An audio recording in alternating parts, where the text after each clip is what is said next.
পৃথিবীর সবচেয়ে বড় সুখ জানো কোথায়? সেটা হলো মা বাবার আদর। সবচেয়ে বড় সুখ যেসব সন্তানেরা মা বাবার আদর অনুভব করতে পারে, যাদের ভিতরে অনুভবের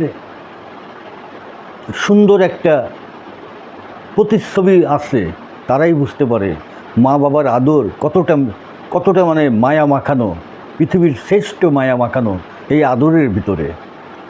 আর পৃথিবীর সবচেয়ে বড় কষ্ট হলো যখন মা বাবার চোখে পানি পড়ে। এর থেকে কষ্টকর কিছু নাই। সবচেয়ে অমূল্য রতন হলো মা বাবার দোয়া। পৃথিবীর সবচেয়ে অমূল্য রতন আরেকটি, সেটা হলো মা বাবার দোয়া। মা বাবার দোয়া ও ভালোবাসা ছাড়া কোনো সন্তান আজ পর্যন্ত বড় হতে পারে নাই, তারা আজ পর্যন্ত সফল হতে পারে নাই। যেসব সন্তানেরা মা বাবাকে মূল্যায়ন করে না, তারা হয়তো প্রতিষ্ঠিত হয়েছে, কিন্তু তাদের এই সুখ বেশি দিন থাকবে না। তাদেরকে আল্লাহ পরীক্ষার মাধ্যমে দেখছে তোরা কতদূর যেতে পারিস।